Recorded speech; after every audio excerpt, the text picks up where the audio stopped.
إن الحمد لله نحمده ونستعينه ونستغفره ونعوذ بالله من شرور أنفسنا وسيئات أعمالنا من يهده الله فلا مضل له ومن يضلل فلا هادي له وأشهد أن لا إله إلا الله وحده لا شريك له وأشهد أن محمدا عبده ورسوله يا أيها الذين آمنوا اتقوا الله حق تقاته ولا تموتن إلا وأنتم مسلمون يا أيها الناس اتقوا ربكم الذي خلقكم من نفس واحدة وخلق منها زوجها وبث منهما رجالا كثيرا ونساء واتقوا الله الذي تساءلون به والأرحام إن الله كان عليكم رقيبا يا أيها الذين آمنوا اتقوا الله وقولوا قولا سديدا يصلح لكم أعمالكم ويغفر لكم ذنوبكم ومن يطع الله ورسوله فقد فاز فوزا عظيما أما بعد فإن أصدق الحديث كتاب الله تعالى وخير الهدي هدي محمد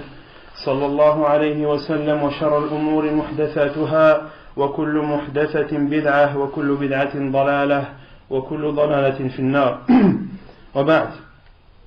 Donc on continue Inch'Allah Tabaraka wa Ta'ala et on va terminer aujourd'hui la petite série des biographies de nos savants rahimahumullah ta'ala. Donc la semaine prochaine, bi'idhnillah, on reprend notre lecture et notre explication du livre Al-Wajiz dans la jurisprudence. Et j'ai choisi, ou plutôt un frère m'a fait la demande et j'ai répondu favorablement à cette demande, de faire la biographie d'un grand savant de l'islam qui est même appelé Cheikh al-Islam Ibn Taymiyyah rahimahullah. Cheikh al-Islam Ibn Taymiyyah rahimahullah, son nom est Taqiyuddin, sa kunya est Abu al-Abbas Ahmad ibn Abdul Halim ibn Abdul Salam ibn Taymiyyah rahimahullah ta'ala. Il est né un lundi, le 10 du mois de Rabi' al-Awwal de l'année 661 Hijriya. Donc il est né selon le calendrier chrétien. Qui peut me dire la date? Qui peut me dire la date? 661 Hijri, ça correspond à combien? 1280. 1281. 1281. Cheikh rahimahullah est né à Harran. Harran qui est une ville située au nord de la Turquie. Cheikh rahimahullah a grandi dans une famille de savants. Son père était un grand savant, Abdul Halim, et son grand-père, Abdul Salam, lui aussi était un grand savant. Abdul Salam ibn Taymiyyah, c'est lui qui a écrit le livre Muntaqa al-Akhbar, un livre que Ash-Shawkani rahimahullah a expliqué et a appelé son livre Nail al-Awtar, Sharh Muntaqa al-Akhbar. Ash-Shawkani, vous connaissez, il a fait un livre Nail al-Awtar dans Al-Fiqh al-Muqaran, dans la jurisprudence, un livre que les savants conseillent beaucoup. Et Ash-Shawkani, dans son livre Nail al-Awtar, n'a fait qu'expliquer Muntaqa al-Akhbar. Et Muntaqa al-Akhbar, qui l'a écrit, c'est le grand-père de Cheikh al-Islam Ibn Taymiyyah rahimahullah. Et comme dit l'imam al-Zahabi rahimahullah, Shamsuddin al-Zahabi, un grand savant de l'islam, qui est entre autres un des élèves de Cheikh al-Islam Ibn Taymiyyah, celui qui a écrit le livre en français traduit Al-Kaba'ir, les grands péchés, c'est de l'imam al-Zahabi. Al-Zahabi, celui aussi qui a écrit Siyar A'lam Nubala, le grand livre où il cite la biographie d'énormément de savants, en commençant par le prophète alayhi salam, par ses compagnons et par les savants qui les ont suivis. Et en faisant la biographie du père de Cheikh al-Islam Ibn Taymiyyah, il dit que son père, le père de Cheikh al-Islam, n'était pas connu, n'était pas réputé. Pourquoi? Car il était entre deux lumières. Il était entre la lumière de la lune et la lumière du soleil. La lumière de la lune qui était son père, Abdul Salam, le grand-père de Cheikh al-Islam, et la lumière du soleil qui était Cheikh al-Islam Ibn Taymiyyah rahimahullah. C'est vrai que son père n'était pas réputé à son époque. Donc le Cheikh rahimahullah a vécu 7 ans à Harran jusqu'à l'âge de ses 7 ans, où son père s'est exilé en Syrie, à Damas, lorsque les Tatars voulaient prendre de force le contrôle de leur ville, Harran. Son père, Abdul Halim Afwan, s'est exilé en Syrie avec sa famille et entre autres avec son fils Ahmed Taqiyuddin. Et il a grandi donc en Syrie, et c'est là où Cheikh Rahimahullah, Cheikh l'Islam Ibn Taymiyyah, a commencé à apprendre sa science. Et c'est de son plus jeune âge que déjà des signes encourageants et des signes qui montraient que cet enfant était un enfant hors du commun. Il avait même la réputation à Damas d'être un enfant qui avait une mémoire hors du commun. Un cheikh de Halab, qui est une ville en Syrie, a entendu parler de cet enfant, Ibn Taymiyyah, et a décidé d'aller à sa rencontre. Et arrivé à l'endroit où Cheikh Rahimahullah apprenait, il a demandé à un des responsables: je veux parler à un enfant qui se prénomme Ahmed Ibn Taymiyyah. L'homme lui a dit: il n'est pas encore arrivé, il ne va pas tarder, assis-toi ici, et dès qu'il vient, je te fais signe. Et lorsque Cheikh Rahimahullah est arrivé, il était tout jeune, et que cet homme, ce cheikh de Halab, a été informé que c'était bien lui, il lui a demandé d'écrire. Il lui a dicté des hadiths. Il lui en a dicté 13. Il lui a dicté 13 hadiths. Et il a dit à Cheikh l'Islam: écris-moi ces hadiths, écris-les sur ta planche.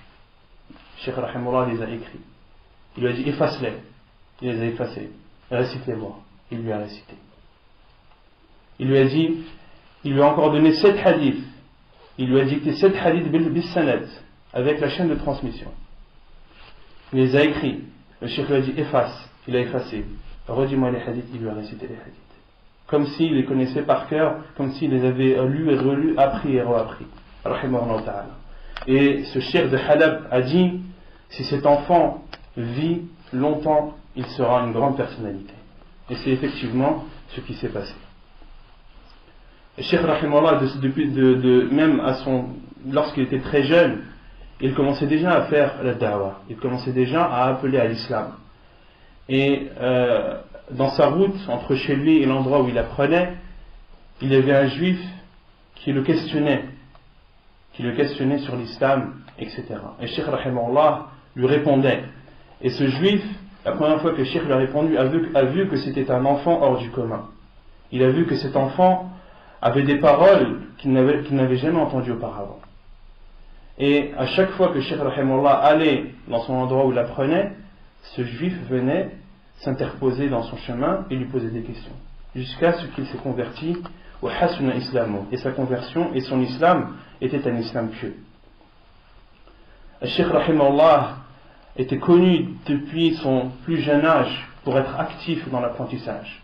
Lorsqu'on le voyait soit en train de lire, soit devant un cheikh, soit en train d'apprendre et de réviser. Le Cheikh Rahimahullah, parmi les livres qu'il a étudiés plusieurs fois, non pas une fois mais plusieurs fois, il y a Musnad al-Imam Ahmed. Musnad al-Imam Ahmed qui comporte des milliers et des milliers de hadiths. Cheikh Rahimahullah l'a entendu des savants et l'a étudié plus d'une fois. De même qu'il a étudié plus d'une fois Sahih al-Bukhari, il a étudié plus d'une fois Sahih Muslim, Sunan al-Tirmidhi, Sunan al-Nasa'i, Sunan ibn Majah, Sunan Abi Daoud. Et comme je vous dis, Cheikh Rahimahullah avait une mémoire hors du commun. Ceux de son époque disent que lorsque Cheikh Rahimahullah lisait quelque chose, il ne l'oubliait pas. Il le retenait. Et tout ce qu'il retenait, il ne l'oubliait pas. Tout ce qu'il lisait, il le retenait. Et tout ce qu'il retenait, il ne l'oubliait pas. Rahimahullah ta'ala. Sa science, les savants de son époque disent que la science était devant Cheikh l'Islam. Toute la science était devant lui. Et il prenait de cette science et délaissait ce qu'il voulait. Rahimahullah ta'ala.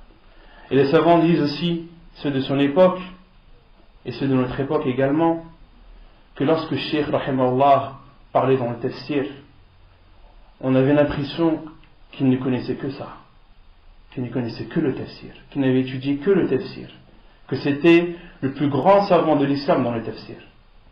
Et lorsqu'il parlait dans le hadith, on avait l'impression qu'il ne connaissait que le hadith, qu'il n'avait étudié que le hadith. Lorsqu'il parlait dans le fiqh, on avait l'impression que c'était le plus grand savant et que c'était sa spécialité. Parmi les points forts de Cheikh Ibn Taymiyyah, Cheikh l'Islam Ibn Taymiyyah, c'est que c'était un grand savant, mais dans tous les domaines. Beaucoup de savants en islam sont connus pour être d'éminents savants dans certains domaines, dans le hadith, dans le tafsir, etc.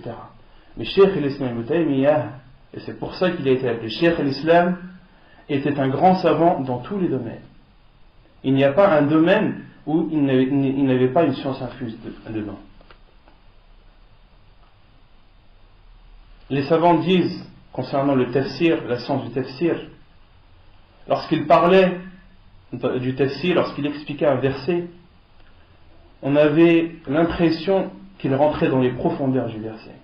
Il rentrait dans les profondeurs des versets du Coran et en sortait des joyaux.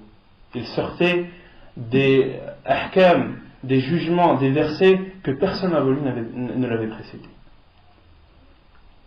Parmi les choses qui montrent sa grande science dans le tafsir, Cheikh Rahimahullah, Cheikh l'Islam Ibn Taymiyyah a fait l'exégèse de Qul Huwallahu Ahad, de Surat al-Ikhlas en un volume.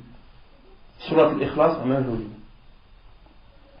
Parmi aussi ce que rapportent ses élèves à son époque, Cheikh Rahimahullah n'a cessé de faire tafsir Surat al-Nuh, Surat Noé, qui fait combien? Elle fait 2 pages, Surat Noé, 1 page et demie. Il n'a cessé de faire son exégèse pendant 1 an. Pendant 1 an, Cheikh l'Islam Ibn Taymiyyah a fait le tafsir de Surat Nuh, Rahimahullah ta'ala.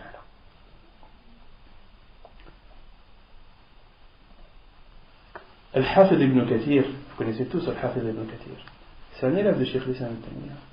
C'est un des élèves de Cheikh l'Islam Ibn Taymiyyah rahimahullah.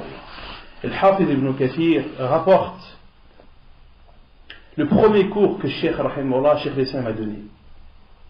Il le cite dans un de ses livres. Il dit à l'époque, Cheikh l'Islam avait 22 ans. La première fois qu'il a donné son cours, et la première fois qu'on lui a cédé la chaise dans le Jami' Ibn Umayyah, dans la grande mosquée de Damas, qui était connue pour y contenir énormément de savants, et chaque savant avait sa chaise. Et Cheikh l'Islam Ibn Taymiyyah rahimahullah avait sa chaise à l'âge de 22 ans, la chaise de Mufti. Il s'assoit, il donne des cours, il répond aux questions des gens à 22 ans. Et il dit, Al-Hafid ibn Kathir rapporte et raconte plutôt ce premier cours. Et il dit, Cheikh rahimahullah, Cheikh l'Islam s'est assis sur la chaise et a fermé ses yeux. Hakada, Cheikh l'Islam Ibn Taymiyyah, tous les élèves qui rapportent, qui décrivent ces cours, ils disent que Cheikh rahimahullah, du début de son cours jusqu'à la fin, il fermait les yeux. Lorsqu'il parle, il ferme les yeux. Il a commencé, son premier cours était sur l'explication de Bismillahir-Rahmanir-Rahim, Al-Basmala. Il a expliqué Al-Basmala d'une façon auquel personne n'a voulu ne l'avait précédé. Il a sorti des fawaïd, comment dire fawaïd en français? Il a sorti les fruits de Al-Basmala, des fruits dont on ne connaissait jamais l'existence. Rahimahullah ta'ala.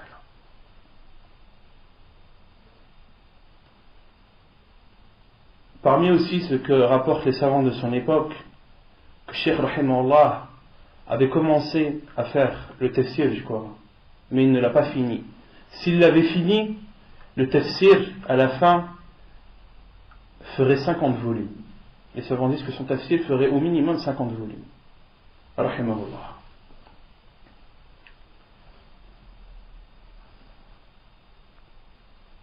Ce qui montre aussi sa grande science dans le tafsir, Cheikh l'Islam rahimahullah rapporte de lui-même et dit: quelquefois je lis des tafsirs, je lis plus de 100 tafsirs sur un verset.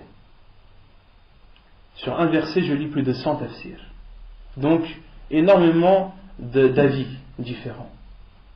Et Cheikh Rahimahullah, Cheikh l'Islam dit, et je me dirigeais vers des mosquées abandonnées, je me prosternais, je mettais de la poussière dans mon visage, et je disais, Allahumma ya mu'allima Ibrahim allimni, wa ya mufahhima is-Sulayman fahimni.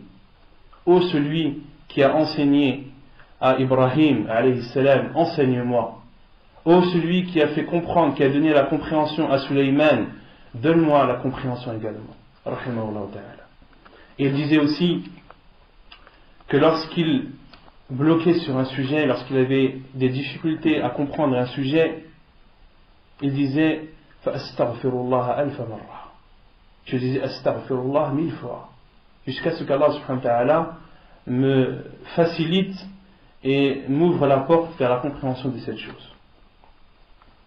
Quant à sa connaissance dans la sunna, hadith wa la haraj, Cheikh Islam ibn Taymiyyah rahimahullah connaissait parfaitement la sunna du prophète alayhi salam.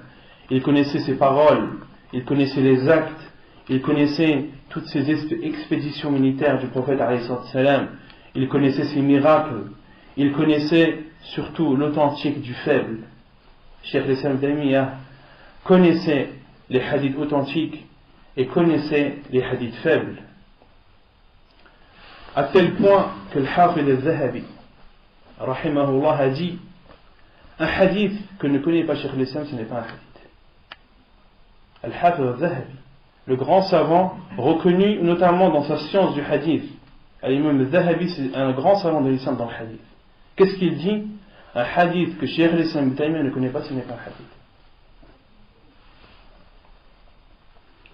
De même que Cheikh l'Islam ibn Taymiyyah rahimahullah connaissait les paroles des compagnons, connaissait leurs actes, connaissait leurs fatawa, les fatawa des compagnons radiyallahu anhum, de même qu'il connaissait leurs dépenses, la dépense des compagnons envers leur religion, dans la religion.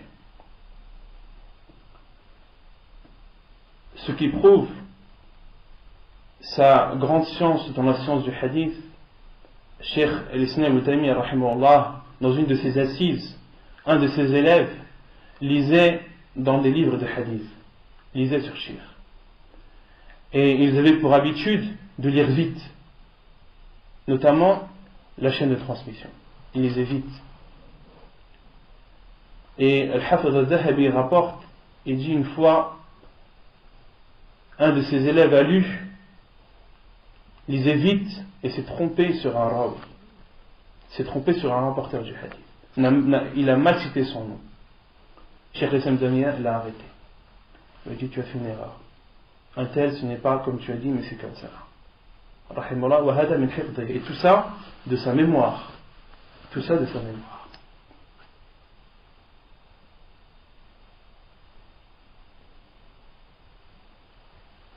Parmi aussi ce qui prouve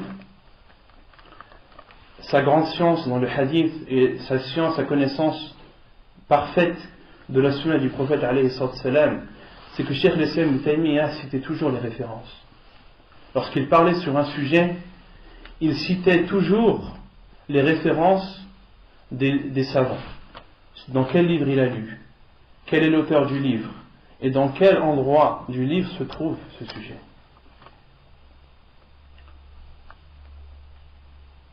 Et Al-Hafid ibn al-Qayyim al-Jawziyah, qui est aussi un des élèves de Cheikh l'Islam ibn Taymiyyah, vous connaissez Ibn al-Qayyim, il dit, ce qui nous montrait la science de Cheikh l'Islam ibn Taymiyyah rahimahullah, ce sont tous les livres qu'il a fait lorsqu'il était emprisonné, la première fois. La première fois que Cheikh l'Islam ibn Taymiyyah rahimahullah était emprisonné, il a écrit des livres alors qu'il était en prison. Et en écrivant ces livres dans la prison, il citait les références des livres des savants. Il citait les ahadiths et citait leurs références. Et ensuite, lorsque ceux qui sont venus après Cheikh l'Islam ibn Taymiyyah ont vérifié tous ces écrits, ont vérifié toutes ces références, toutes les références qu'il a données des hadiths, toutes les références qu'il a données des paroles des savants, ils n'ont trouvé aucune erreur. Ils n'ont trouvé aucune erreur.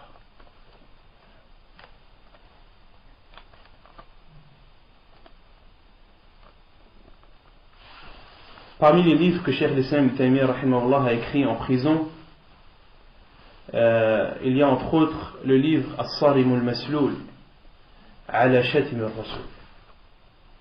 Et al-Haqiqa, les livres que Cheikh l'Islam Ibn Taymiyyah rahimahullah a écrit, tous ceux qui ont écrit dans le même domaine après lui ont puisé de ces livres. Tous ceux qui ont écrit après lui dans les domaines, dans les sujets que Cheikh rahimahullah a traités, ils n'ont fait que puiser dans les livres de Cheikh l'Islam Ibn Taymiyyah rahimahullah. De même que Cheikh l'Islam Ibn Taymiyyah rahimahullah connaissait parfaitement la divergence des savants. Il connaissait tous les avis des savants. Il connaissait leurs preuves et prenait de tout cela la vérité. Lorsqu'il était questionné sur un sujet et qu'il répondait, ses élèves disent qu'on avait l'impression que toute la sunna du prophète alayhi salam, toutes les paroles et les avis des compagnons et des savants rahimahumullah étaient devant lui, bien ordonnés, bien structurés, et qu'il en prenait ce qu'il voulait. Il disait, lorsqu'on lui posait une question sur un sujet, il citait, et ça on voit beaucoup dans son livre, notamment Majmu' al-Fatawa, lorsque Cheikh rahimahullah lui posait une question, il citait les avis des savants. Tel savant a dit cela, sa preuve, il a cité comme preuve tel hadith. L'autre savant a un autre avis qui diverge, sa preuve est telle preuve. Et Warrajih, ou bien As-Sahih, le plus juste dans tout cela, et il donne son avis et il donne les preuves. Et lorsque on lui posait une question, on avait l'impression que tout était structuré, qu'il connaissait tout.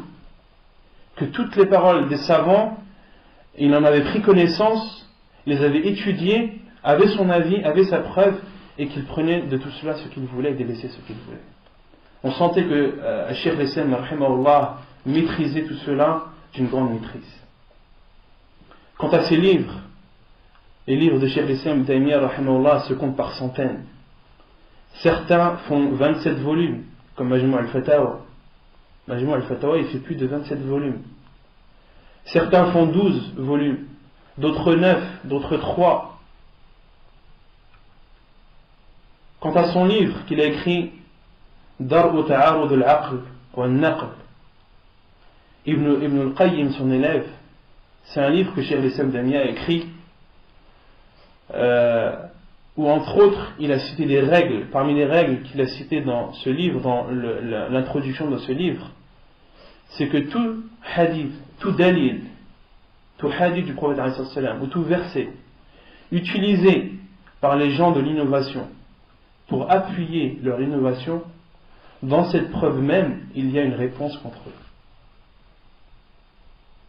Et ça c'est une qaïda azima, et les savants l'utilisent beaucoup à notre époque. Cheikh Ibn al-Albani rahimahullah la cite beaucoup, Cheikh Ibn Taymiyyah, tous les savants de notre époque la citent beaucoup.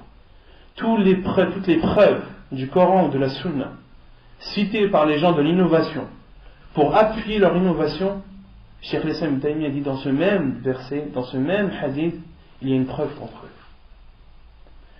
Et ce livre, Dar'u Ta'arud al-Naql wa al-Aql, Ibn al-Qayyim rahimahullah a dit, personne n'a écrit un livre avant Cheikh l'Islam Ibn Taymiyyah, ni après lui meilleur que ce livre, sauf le livre d'Allah. Et à notre époque, Cheikh Ibn Taymiyyah rahimahullah dit, le meilleur livre que j'ai lu, que j'ai le plus apprécié et par lequel j'ai été le plus touché après le livre d'Allah, c'est le livre de Cheikh l'Islam Ibn Taymiyyah, Dar'u Ta'arud al-Aql wa al-Naql. Parmi ces livres aussi, il y a Iqtida al-Sirat al-Mustaqim. Il y a aussi, comme je vous ai dit, Tafsir Surat al-Ikhlas. Il y a As-Sarim al-Masloul ala Shatim al-Rasul. Et à la base, Cheikh l'Islam Ibn Taymiyyah rahimahullah a écrit ce livre car un chrétien avait insulté le prophète alayhi salam devant lui. Et Cheikh l'Islam Ibn Taymiyyah l'a frappé et a été emprisonné à cause de ça. Et en prison, qu'est-ce qu'il a écrit? Il a écrit le livre As-Sarim al-Masloul ala Shatim al-Rasul. Et dans ce livre-là, il a expliqué le sujet d'une précision ajiba. Il a expliqué tous les cas il a expliqué le jugement de celui qui insulte le prophète alayhi salam, de ce qui en découle, et de celui qui insulte Allah subhanahu wa ta'ala, et de tout ce qui en découle, en citant les versets, en citant les hadiths, en citant les paroles des savants, avec les références, tout ça en prison.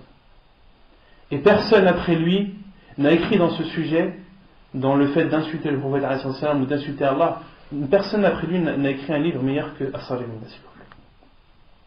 Parmi aussi ces livres, Al-Furqan, Bayna Awliya al-Shaytan wa Awliya al-Rahman.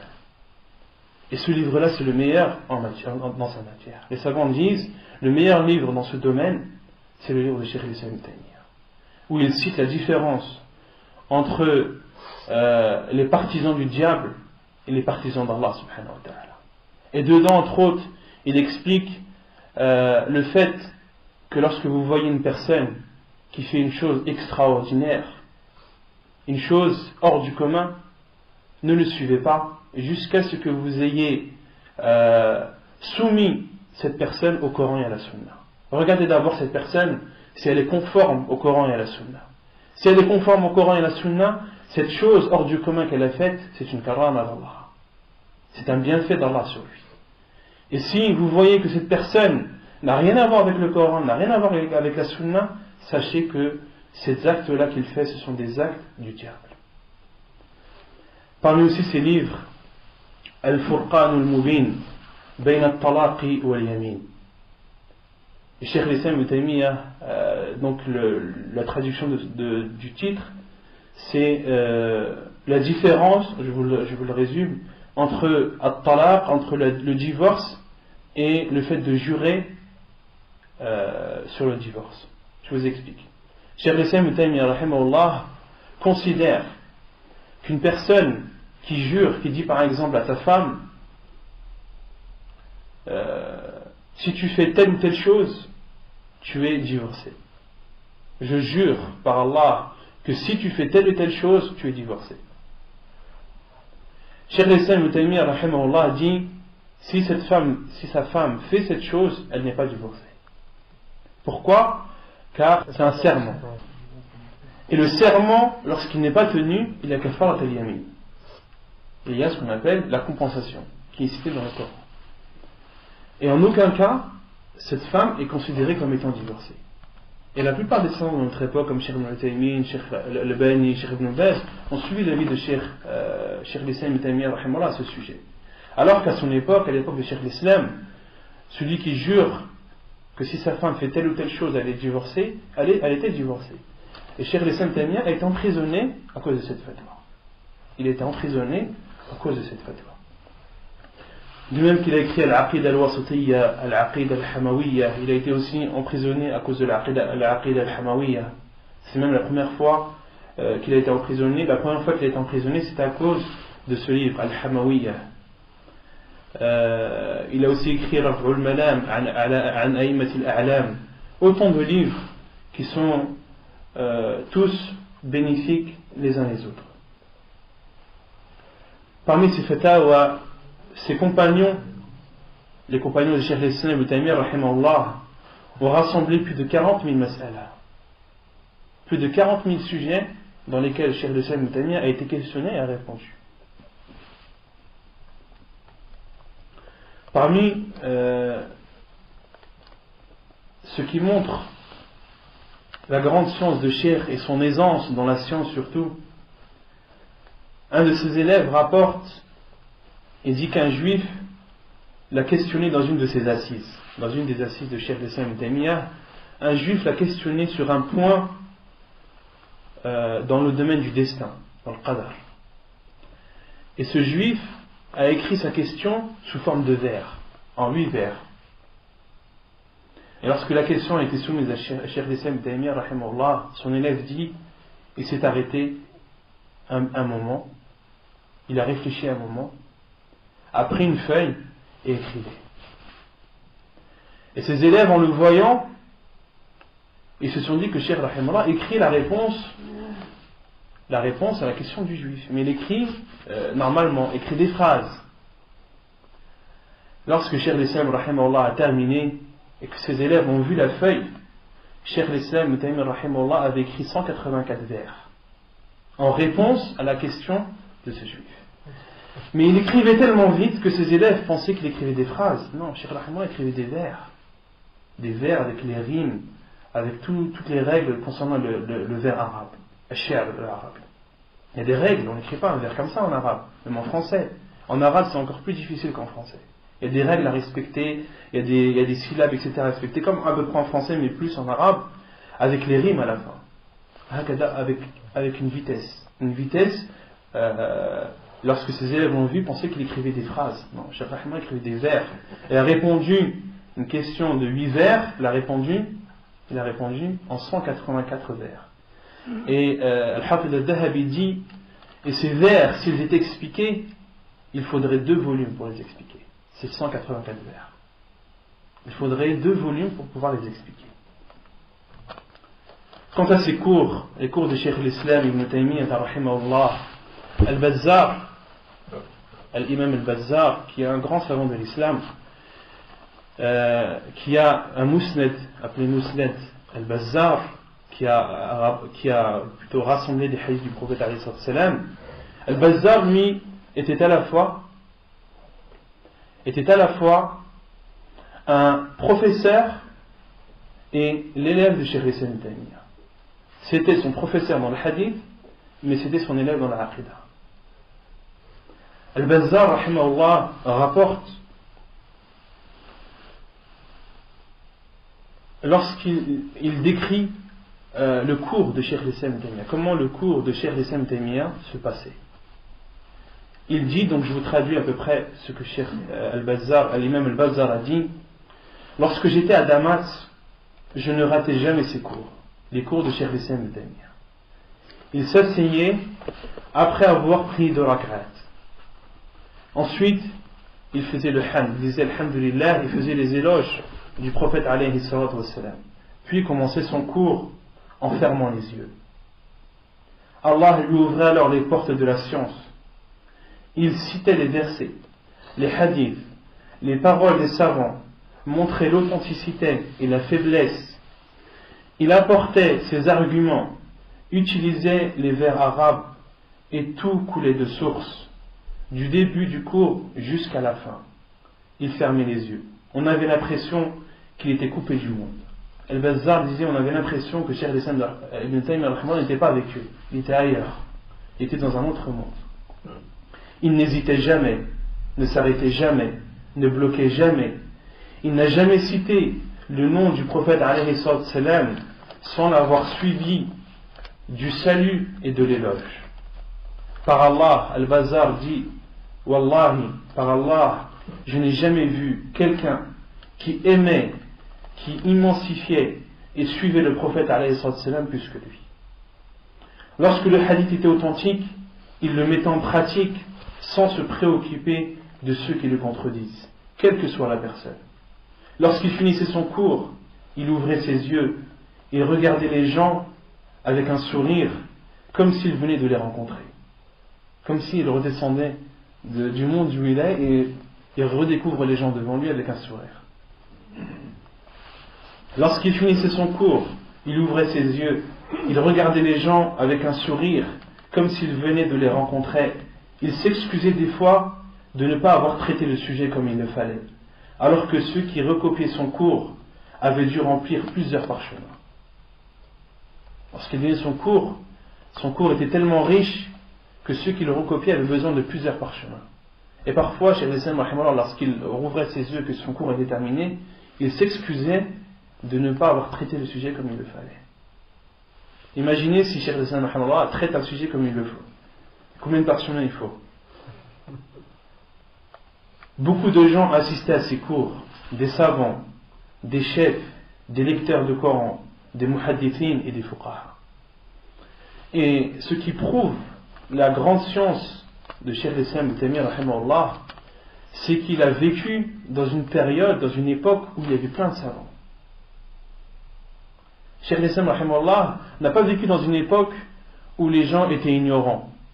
Et à partir du moment où une personne avait un peu plus de science que les autres, elle était automatiquement élevée. Non, Cheikh l'Islam rahimahullah était dans une époque de savants. de grands savants de l'islam. Et malgré la présence de ces grands savants de leur grande science, Cheikh al-Islam rahimahullah est passé au-dessus. Il était passé au-dessus et a été réputé pour sa science. Al-Bazzar continue et dit: il fut questionné un jour sur le hadith du prophète alayhi salam, la'ana Allahu al-muhallil wal-muhallala lah. Le hadith qu'on avait déjà cité dans d'autres cours, où le prophète alayhi salam dit: la malédiction d'Allah est sur al-muhallil, sur celui. Donc al-muhallil, on avait dit que c'était une personne, donc pour résumer pour ceux qui ne connaissent pas, lorsqu'un homme divorce de sa femme 3 fois, il n'a plus le droit de se marier avec elle jusqu'à ce qu'elle se remarie, un mariage sincère, qu'elle divorce, consommé, sincère, consommé, qu'elle divorce. À partir de ce moment, son ancien mari peut se remarier avec elle. Et certains détournent ce jugement de l'islam, et lorsqu'ils divorcent avec leur femme 3 fois, ils vont voir des personnes et leur proposent de se marier avec leur femme une journée, de divorcer pour que pour qu'il puisse se remarier avec sa femme. Et le prophète alayhi salam a dit: la'ana Allahu al-muhallila wal-muhallala. Le prophète alayhi salam a dit: la malédiction d'Allah est sur celui qui fait ce mariage et sur celui pour qui il a été fait. Et Al-Bazzar rahimahullah dit, lorsque Cheikh al-Islam rahimahullah a été questionné un jour sur ce hadith, il n'a cessé d'en parler et d'en tirer des jugements jusqu'à ce que ses paroles aient rempli un volume entier, sur l'explication de ce hadith en une assise. Et Al-Bazzar dit, et souvent les assises de Cheikh al-Islam Taymiyya étaient comme ça. Il était questionné sur un sujet et ça prenait la totalité de l'assise. Il répondait, sa réponse prenait la totalité de l'assise.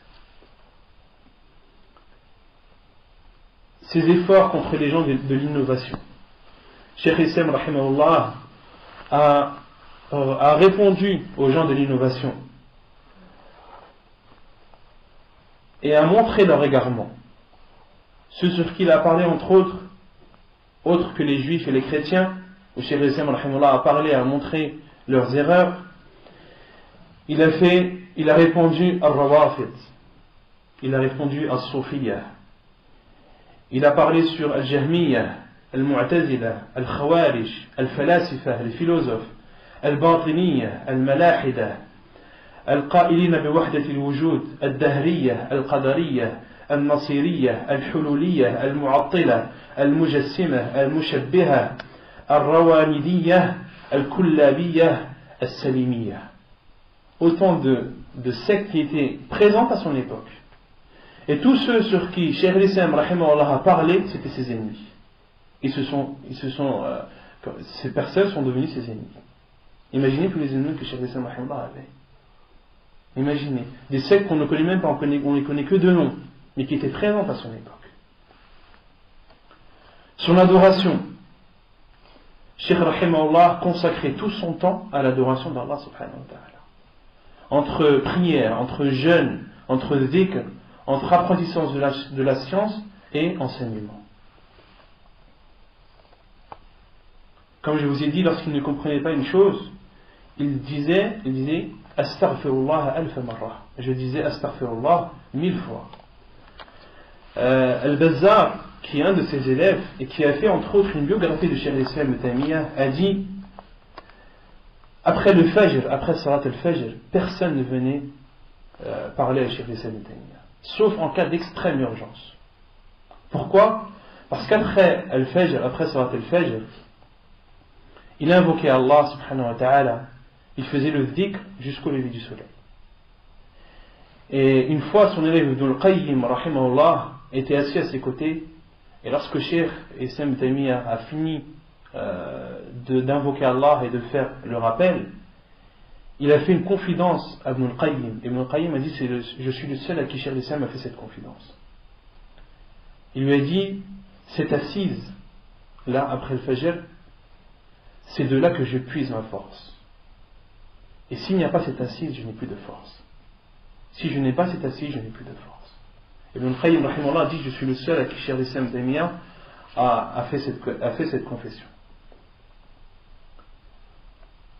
Al-Bazzar rapporte aussi, lorsque Cheikh l'Islam Ibn Taymiyya rahimahullah présidait la prière et qu'il disait Allahu Akbar, nos cœurs frémissaient tous nos cœurs frémissaient. Cheikh l'Islam rahimahullah avait une voix portante, il était éloquent. Et Al-Bazzar dit, lorsque Cheikh l'Islam rahimahullah, la façon dans laquelle il disait Allahu Akbar, tous ceux qui étaient derrière lui, leur cœur frémissait lorsqu'il disait Takbir al-Tahrim. Vu la façon avec laquelle Cheikh l'Islam Taymiyya disait le Takbir. Et Al-Bazzar continue et dit, lorsqu'il priait, ses membres tremblaient. Il se penchait de droite à gauche. Lorsqu'il lisait le Coran, il le lisait conformément à la sunna du prophète sallallahu alayhi wa sallam, en respectant les moudoud. De même que ses recours, ses sujoud, ses tashahhud, sa prière était en totale conformité avec la sunna du prophète alayhi sallallahu alayhi wa sallam. Il dit aussi, lorsqu'il faisait son dhikr après le fajr, il regardait souvent le ciel. Il regardait souvent le ciel.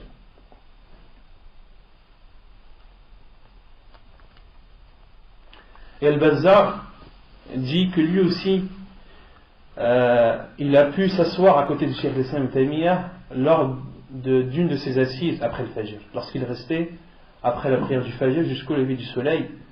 Et Al-Bazzar dit, et j'ai pu écouter ce que Cheikh l'Islam Ibn Taymiyya a dit, et ce jour-là, il n'a cessé de répéter le Fatiha, du Fajr jusqu'au lever du soleil.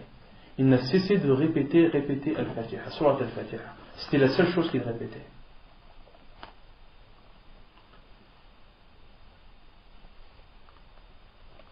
Lorsque Cheikh l'Islam rahimahullah voyait un mal, il s'empressait de le condamner, que ce soit avec sa main s'il le peut, ou avec sa bouche s'il le faut. Et lorsqu'il entendait parler d'une janaza, lorsqu'il entendait parler qu'une personne est décédée et que la prière sur elle va bientôt se faire, il s'empressait d'aller prier la janaza. Et lorsqu'il manquait des prières funéraires, Cheikh l'Islam rahimahullah avait beaucoup de remords et allait directement au pied de la tombe de cette personne et priait directement au pied de sa tombe. Il rendait visite une fois par semaine aux malades. Cheikh l'Islam rahimahullah se consacrait une fois dans la semaine où il allait rendre visite aux malades. Son zuhd, le zuhd, comme je vous ai dit, on avait cité dans les cours précédents la définition de zuhd. En français, la traduction c'est l'ascétisme. C'est de délaisser dans cette vie d'ici-bas ce qui n'est pas profitable dans l'au-delà.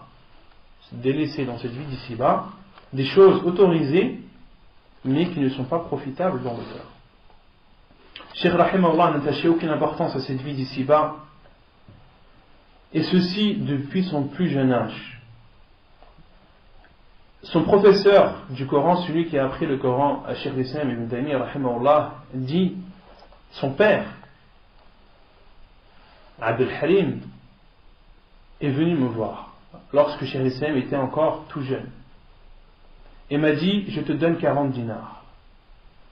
Dit à Ahmed, c'est-à-dire Ibn Taymiyya, que s'il continue à apprendre le Coran et à l'étudier, que tu lui donneras 40 dinars. Et promets-lui qu'il aura cette somme tous les mois, qu'il aura la même somme tous les mois. Donc le père de Cheikh l'Islam a donné l'argent, 40 dinars, au professeur, et le professeur, lors du cours, a dit à Cheikh l'Islam, si tu continues à apprendre le Coran, à l'étudier, je te donne 40 dinars. Mais il n'a pas dit que ça venait de son père, pour t'encourager. Et si tu persistes, tu auras la même somme tous les mois.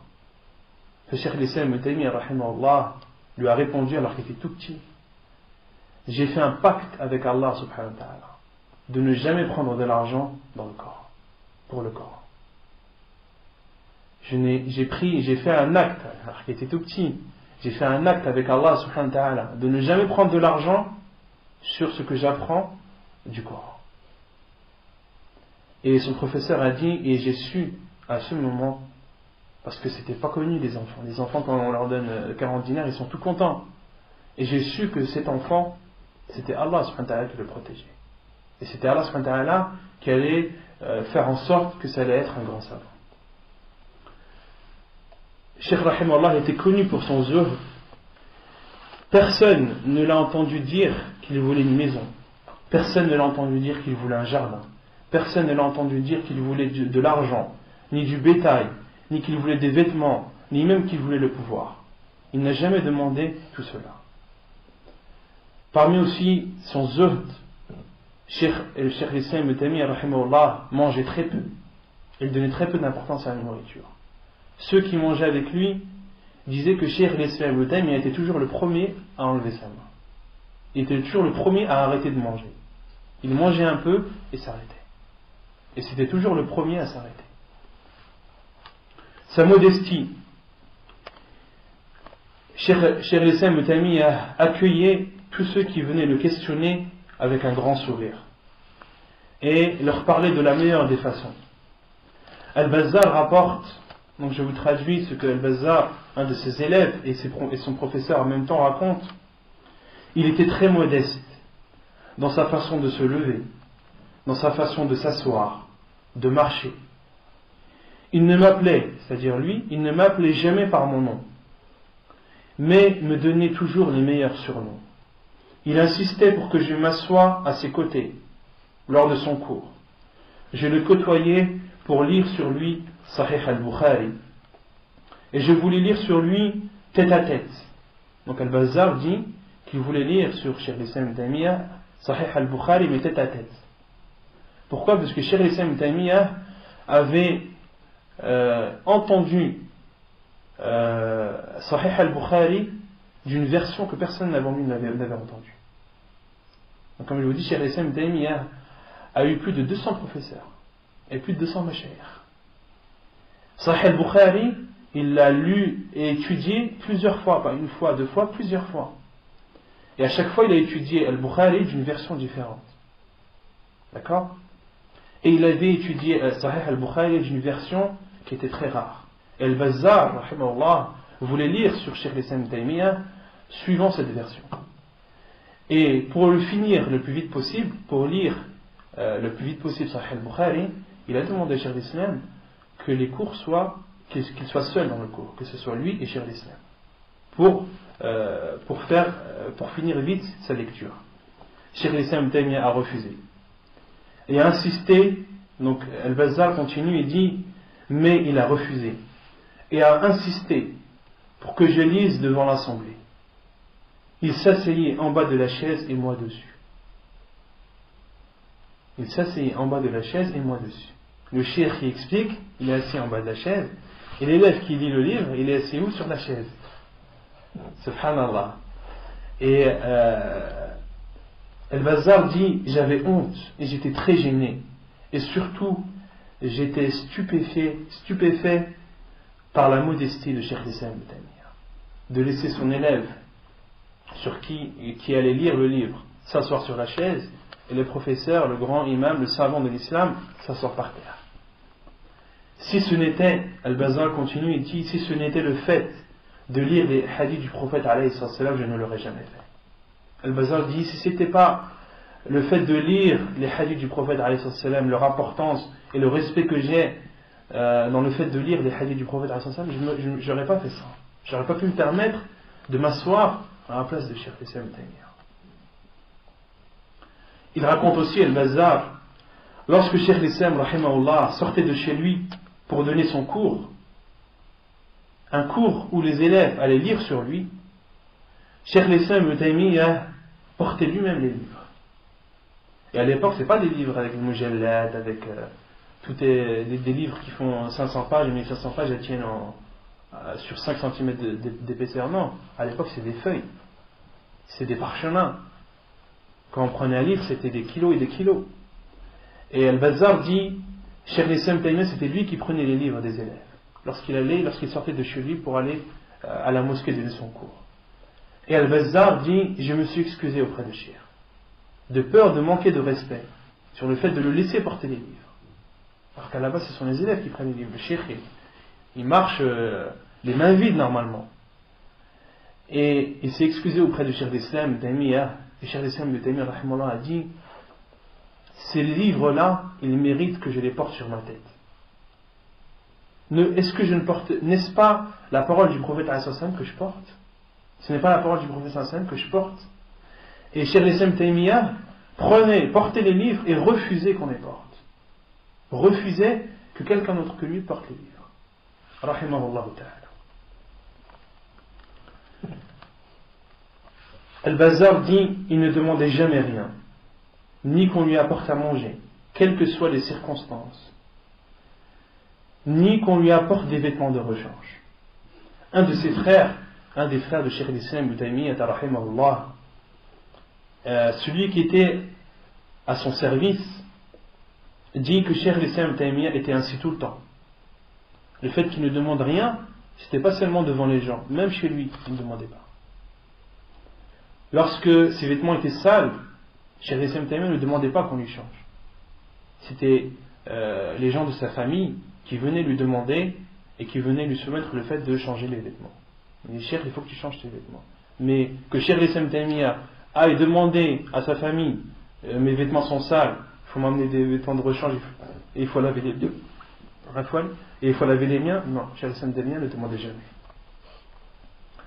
Et Al-Bazzar rapporte, en parlant du frère de Cheikh al-Islam Ibn Taymiyyah, lorsque son frère assistait au cours de Cheikh al-Islam, il ne bougeait pas, comme si un oiseau était posé sur sa tête.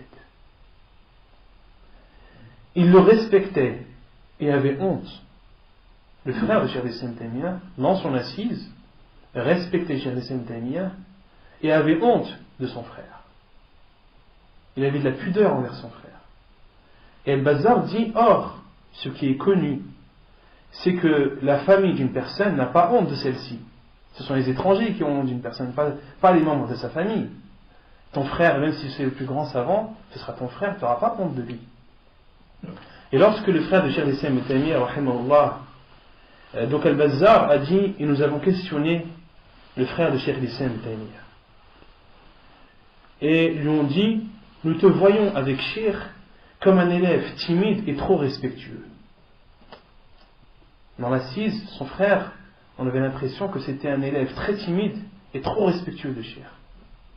Et son frère, le frère de Cheikh al-Islam Ibn Taymiyyah, a répondu, je vois des choses, j'ai vu des choses, je vois des choses que personne d'autre que moi, sauf Allah, voit, ce qui m'oblige à le respecter comme je le fais. Son frère a dit, je vois comment Cheikh est chez moi et à l'intérieur de sa maison, je vois des choses qu'il fait, des actes d'adoration, des comportements qu'il a, que personne d'autre que moi ne voit, sauf Allah. Et de voir ces choses-là, je ne peux que respecter et je ne peux que avoir honte de lui. Rahimahullah ta'ala. Et lorsque il était questionné sur ces choses, parce que les gens, lorsqu'ils entendent ça, la première question c'est quoi? C'est quoi ces choses? Dis-nous, qu'est-ce qu'il fait? On a envie de savoir. Il refusait de répondre. Pourquoi? Car il savait que Cheikh al-Islam Ibn Taymiyyah avait horreur qu'on dise aux gens ces choses-là. Il ne fallait pas que ces choses sortent de chez lui. Ces actes que fait, ce comportement que Cheikh al-Islam avait, il ne voulait en aucun cas que ça sorte de chez lui. Il ne voulait pas que cela sorte de chez lui, et il voulait que cela reste entre lui et Allah subhanahu wa ta'ala. Et son frère ne pouvait pas le cacher devant son frère parce qu'ils vivaient ensemble dans la même maison. Sa générosité, il donnait aux nécessiteux et aidait les gens autant qu'il le pouvait. Lorsque Cheikh al-Islam Ibn Taymiyyah ne trouvait rien à donner, il donnait certains de ses vêtements. Une fois, il a donné un vêtement qu'il portait sur lui-même à une personne nécessiteuse, et Cheikh rahimahullah lui a donné et s'est excusé de ne pas avoir autre chose. Subhanallah. Un nécessiteux lui demande, Cheikh al-Islam Ibn Taymiyyah n'a rien à lui donner sauf ce qu'il porte, il lui donne une partie de ses vêtements et s'excuse de ne pas avoir autre chose. Rahimahullah ta'ala. Un homme est venu dans une de ses assises et Cheikh al-Islam Ibn Taymiyyah l'a vu et a vu que cet homme avait besoin d'une imama, avait besoin d'un turban. Il a enlevé sa turban, Cheikh al-Islam Ibn Taymiyyah a enlevé sa turban, l'a coupé en deux, a donné la moitié à cet homme, et l'autre moitié en a refait un autre turban et l'a mis sur sa tête. Rahimahullah ta'ala. Il ne refusait jamais lorsque quelqu'un lui demandait un livre. Un homme est venu lui demander un livre, Cheikh Islam Taimi, il a dit prends celui que tu veux. Et cet homme avait pris un mushaf qui avait une grande valeur à l'époque. Et l'homme l'a pris. Et après le départ de cet homme, ceux qui étaient avec Cheikh Rahimahullah lui ont fait le reproche. Ils ont dit Cheikh, tu n'aurais pas dû lui dire ça. Il dit je ne peux pas refuser à quelqu'un qui me demande un livre de science. Et Cheikh Rahimahullah faisait des reproches à ses élèves lorsqu'on leur demandait des livres et qu'ils ne les donnaient pas. Elle dit la science, on ne doit pas la priver. La science, on ne doit pas la priver. Quant à sa patience, Cheikh Rahimahullah a été emprisonné énormément de fois et pendant de longues années. Parmi sa phrase la plus connue des gens, la plus réputée, une des phrases que Cheikh Islam Rahimahullah a dit et qui est connue de quasiment tout le monde. Lorsque Cheikh Islam Taymiyya, comme je vous ai dit, il parlait sur les gens de l'innovation, montrait leur égarement, et entre autres les soufis avaient des relations avec les sultans, avec les personnes haut placées de la Syrie, et allaient dire des calomnies sur Cheikh Islam Taymiyya afin de le faire emprisonner. Et Cheikh Islam Taymiyya rahimahullah a dit à son élève Ibn al-Qayyim: Mâdha yaf'alu a'da'i bi? Qu'est-ce que mes ennemis vont faire de moi? Jannati wa bustani fi sadri. Mon paradis et mon jardin est dans ma poitrine. Aynama ruht fa huwa ma'i. Partout où je vais, ce paradis, ce jardin, il sera avec moi. Il a dit ensuite à son élève Ibn Qayyim: Mâdha yaf'alu a'da'i bi? Qu'est-ce que mes ennemis vont faire de moi? In sajanuni fa sijni khalwa. S'ils m'emprisonnent, ma prison sera une solitude entre moi et Allah. S'ils m'expulsent de mon pays, mon expulsion sera du tourisme. Parce que Cheikh Rahimahullah va voir d'autres pays, va exploser d'autres horizons. S'ils m'expulsent, mon expulsion sera un tourisme. Et s'ils me tuent, ma mort sera martyre. Et cette phrase de Cheikh Islam Taymiyya, elle veut tout dire. Elle montre la grande patience de ce grand savant et que le bonheur qu'il a, c'est dans la science, dans son apprentissage et dans l'adoration d'Allah subhanahu wa ta'ala. Et il a dit aussi parmi ces paroles qui sont connues, il a dit en parlant de la prison de Qal'a, la prison qui est à Damas, celle où il est mort, entre autres, elle est encore présente, on peut encore voir l'endroit où Cheikh Islam Taymiyya était emprisonné à notre époque. Il a dit: si je devais donner l'équivalent de cette prison en or, je ne remercierais pas assez ceux qui m'ont emprisonné pour le bienfait qu'ils m'ont apporté. Si je devais donner toute cette prison en or, l'équivalent de cette prison en or, pour récompenser les personnes qui m'ont emprisonné, cette somme ne suffirait pas. Car le bonheur qu'ils m'ont apporté, le bien qu'ils m'ont fait, est plus grand et plus immense. Rahimahullah ta'ala. Sa lutte contre les gens de l'innovation. Donc comme je vous ai dit, Cheikh Islam Taymiyya rahimahullah, lorsqu'il voyait un mal, il le corrigeait avec ses mains, sinon avec sa langue.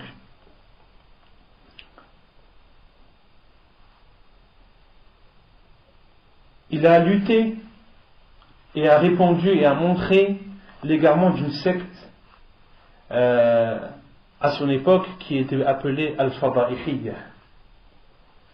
Et cette secte, les gens de cette secte, qu'est-ce qu'ils faisaient? Ils faisaient des choses hors du commun. Ils prenaient une épée, se la plantaient dans le ventre et la ressortaient.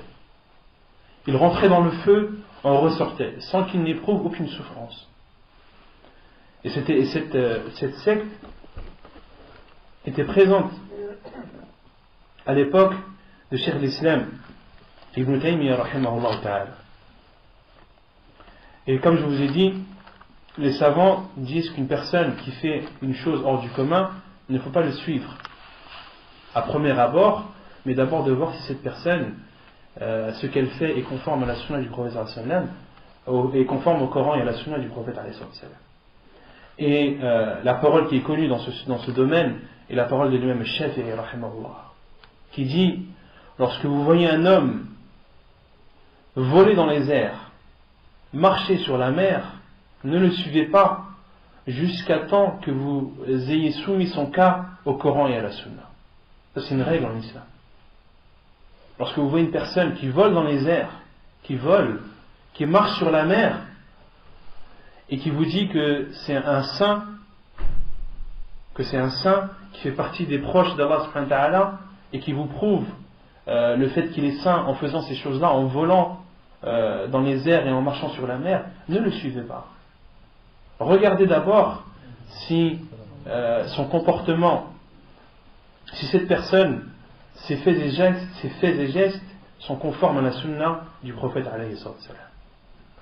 Et Cheikh al-Islam Ibn Taymiyyah a dénoncé les actes de cette secte al-Fada'iyyah et a démontré qu'il travaille avec des djinns, ce qui explique qu'ils ne ressentent aucune souffrance. Et Cheikh al-Islam Ibn Taymiyyah a demandé à les rencontrer, a demandé à faire une assise avec eux en présence du gouverneur de Damas. Et lorsque tout le monde était présent à l'assemblée, Cheikh al-Islam Ibn Taymiyyah rahimahullah a parlé au gouverneur et lui a dit que ces personnes, elles travaillent avec des djinns, ce qui explique le fait qu'elles ne ressentent rien dans ce qu'elles font. Lorsqu'elles se plantent une épée, qu'elles la ressortent, lorsqu'elles rentrent dans le feu et qu'elles en ressortent, ils ne souffrent pas car elles travaillent avec des djinns. Et ces personnes, les partisans de cette secte, se sont levés dans le majlis et ont fait leur démonstration. Ont rentré les épées dans leur ventre et les ont ressorties, sont rentrés dans le feu et en sont ressortis. Et les gens étaient stupéfaits. Entre autres le gouverneur de Damas. Et là on voit la fermeté du Cheikh al-Islam Ibn Taymiyyah. Sa certitude dans ce qu'il connaît, dans la certitude de sa science, rahimahullah. Parce que c'est pas facile de voir quelque chose devant ses yeux, de voir devant tes yeux quelqu'un qui plante une épée et qui la ressort. Tu le vois, ça influe sur la personne, mais pas sur la personne de Cheikh al-Islam Ibn Taymiyyah. Cheikh al-Islam Ibn Taymiyyah les a laissé faire leur petit numéro et a dit au gouverneur: je vais leur demander une chose qu'ils ne pourront pas faire. Le gouverneur lui a dit: tfaddal. Je vais rentrer avec eux dans le feu et que la malédiction d'Allah, des anges et de toute l'humanité soit sur celui qui sera brûlé. Et M. Al-Islam rahimahullah leur a dit à une condition: qu'avant d'entrer dans le feu, chacun de nous fait ses ablutions et fait le dhikr et fait le rappel d'Allah subhanahu wa ta'ala dans l'assemblée, devant tout le monde. Et le gouverneur a demandé aux partisans de cette secte: êtes-vous d'accord? Et se sont tus. Cheikh al-Islam Ibn Taymiyyah a vu que ces personnes avaient changé de couleur. Leur tête, elle avait changé de couleur. Il est descendu. Cheikh al-Islam rahimahullah a dit: d'accord. Je leur demande d'allumer un feu et que chacun de nous mette sa main dessus. Et celui qui est brûlé, que la malédiction d'Allah, des anges et de l'humanité soit sur lui. Et le gouverneur a rigolé. Il a souri. Pourquoi? Parce que ce que Cheikh Ibn Taymiyyah demande, c'est rien. Ces personnes, elles rentrent des épées, elles les sortent, elles rentrent dans le feu entièrement, elles en ressortent. Demander de mettre la main sur le feu, ça c'est rien pour eux. Le gouverneur a plaisanté, a rigolé, a souri. Et a demandé à ces personnes: êtes-vous d'accord? Ces personnes se sont tues. Les partisans de cette secte se sont tus et n'ont rien dit.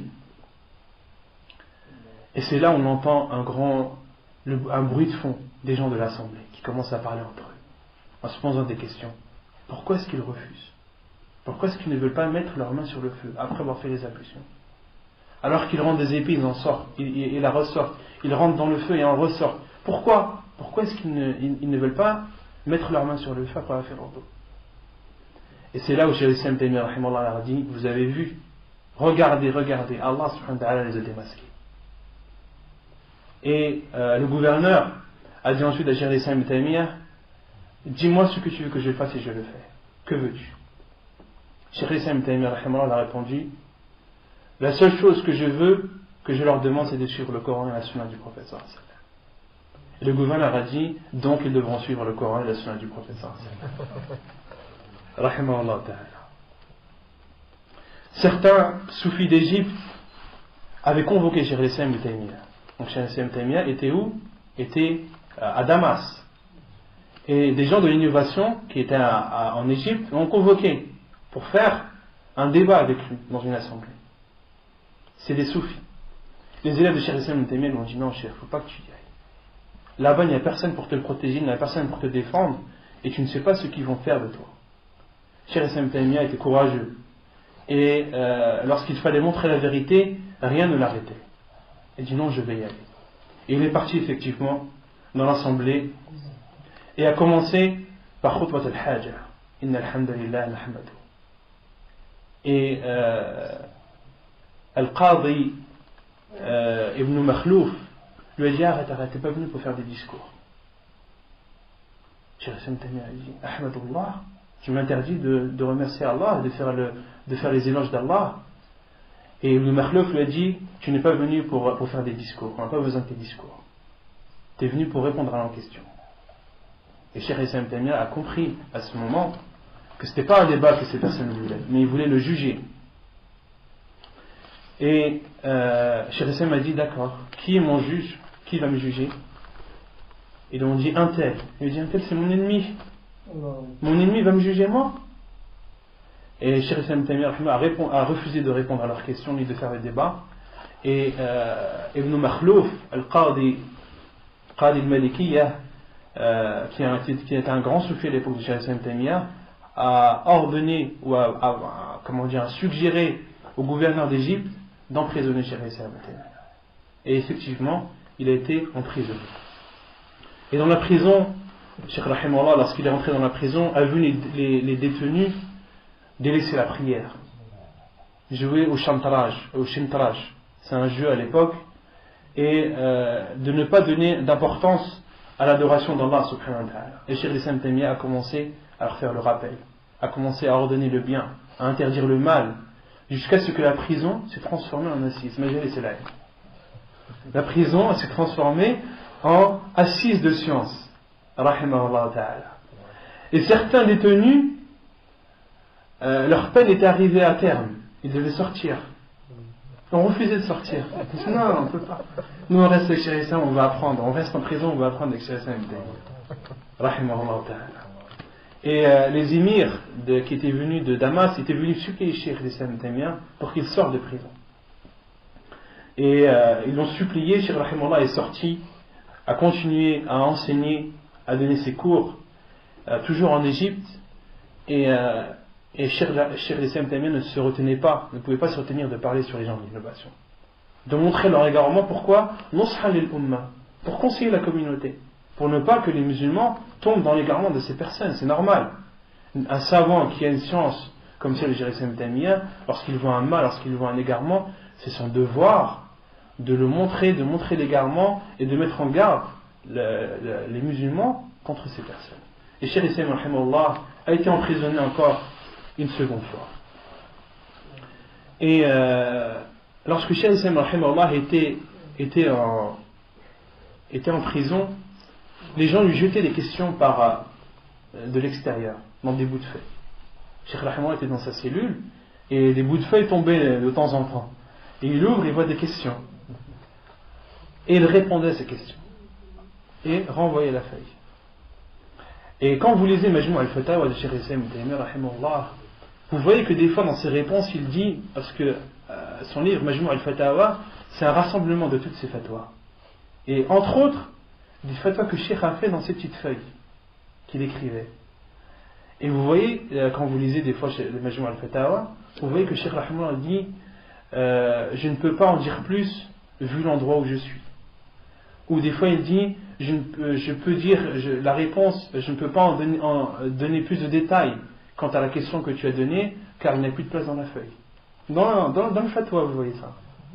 Cheikh Rahimahullah était en prison et lorsque ses ennemis ont appris ça, que les gens lui posaient des questions via ces petites feuilles, ils ont privé Cheikh de tout stylo, de toute feuille, de toute chose. Et Cheikh Rahimahullah, qu'est-ce qu'il faisait? Il continuait encore à écrire, mais avec du charbon. Il prenait du charbon et écrivait sur la feuille à l'aide de ce charbon. Et lorsque Al-Malik Nasser d'Égypte a pris le pouvoir en Égypte, il s'est empressé de faire sortir Cheikh l'Islam Ibn Taymiyyah rahimahullah de prison. Et il lui a demandé: qu'est-ce que tu veux que je fasse à tes ennemis? Cheikh rahimahullah était oppressé, il a été emprisonné à cause des soufis entre autres. Et lorsque le pouvoir a changé, que c'est le Malik Nasser qui a pris le pouvoir et qu'il s'est empressé de sortir Cheikh l'Islam Ibn Taymiyyah de prison, il a demandé à Cheikh l'Islam: qu'est-ce que tu veux que je fasse de tes ennemis, de ceux qui t'ont oppressé et qui ont été la cause de ton emprisonnement? Cheikh Rahimahullah a dit: quant à l'oppression qu'ils ont fait sur moi, je leur pardonne. Et par contre, s'ils ont oppressé Allah et son envoyé, Allah subhanahu wa ta'ala se débarrassera de lui. Et Ibn Makhlouf, justement celui qui avait dit à Cheikh l'Islam Ibn Taymiyyah: tais-toi, t'es pas venu ici pour faire un discours, mais t'es venu pour répondre aux questions, a dit: je n'ai jamais vu comme Cheikh l'Islam Ibn Taymiyyah. On a fait tout notre possible pour l'éliminer, pour lui faire le plus de mal possible, sans jamais arriver à notre fin. Quant à lui, il avait le pouvoir de nous éliminer et il ne l'a pas fait. Il était étonné du comportement de Cheikh l'Islam Ibn Taymiyyah. Bon, je vais terminer par la mort de Cheikh l'Islam Ibn Taymiyyah rahimahullah. Il est mort dans la prison de Qal'a à Damas en an 728. Lorsque les gens ont appris le décès de Cheikh rahimahullah, tous les commerces ont été fermés à Damas. Tous les commerces sont fermés et toute activité a cessé. Les émirs, les sultans, les savants, les hommes, les femmes, les vieillards, tous sont sortis. Tous sont sortis pour assister à la janaza de Cheikh l'Islam Ibn Taymiyyah. Tout le monde est sorti sauf 3 qui étaient connus pour leur hostilité envers Cheikh l'Islam Ibn Taymiyyah rahimahullah. Mais pourquoi est-ce qu'ils ne sont pas sortis? Est-ce qu'ils ne sont pas sortis pour ne pas prier sur Cheikh? Non. Ils ne sont pas sortis de peur que les gens les lapident. De peur que les gens les lapident parce qu'ils étaient connus à Damas pour leur hostilité envers Cheikh l'Islam Ibn Taymiyyah.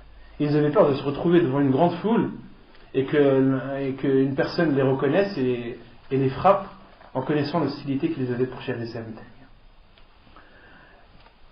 Et lorsqu'il a été lavé et sorti, les gens ont afflué pour essayer de l'atteindre.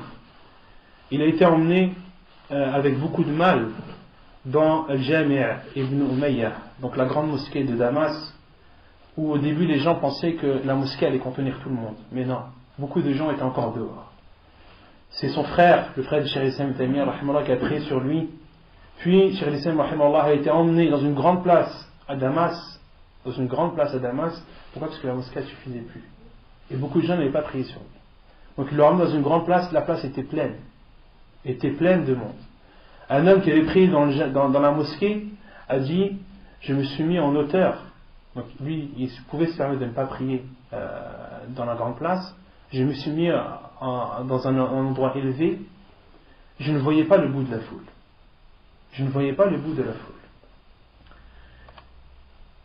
El-Bazar dit que les personnes qui étaient présentes à la janaza de Cheikh l'Islam Ibn Taymiyyah rahimahullah étaient estimées au minimum à 500 000 personnes. 500 000 personnes qui étaient estimées qui ont assisté plutôt à la janaza de Cheikh l'Islam Ibn Taymiyyah rahimahullah. Sans parler des gens qui venaient de loin et qui faisaient la file au niveau de la tombe de Cheikh l'Islam Ibn Taymiyyah pour prier. Parce que ceux qui ne prient pas, qui n'ont pas prié sur un mort, la sunna du prophète est d'aller sur la tombe de cette personne, au pied de sa tombe, et de prier. D'accord? Donc tous les gens qui étaient venus de loin, qui n'avaient pas pu prier sur Cheikh al-Islam Ibn Taymiyyah, sont partis directement à sa tombe. Et ça faisait une grande file. Et les gens faisaient la file pour prier sur Cheikh al-Islam Ibn Taymiyyah. Et cela nous rappelle la parole de l'imam Ahmed rahimahullah, qui dit, en parlant aux gens de l'innovation, Baynana wa baynakum yawm al-janaiz. Entre nous et vous, le jour des funérailles. Le jour des funérailles des grands savants de l'islam, Aïmat al-Sunnah, lorsqu'un grand savant de l'islam meurt, son convoi funéraire, ses funérailles sont toujours accompagnés de milliers et de milliers de personnes. Rahimallahu Cheikh al-Islam Ibn Taymiyyah, wa sallallahu wa sallam wa baraka ala nabina Muhammad wa ala alihi wa sahbihi ajma'in wa akhiru da'wana alhamdulillahi rabbil alamin.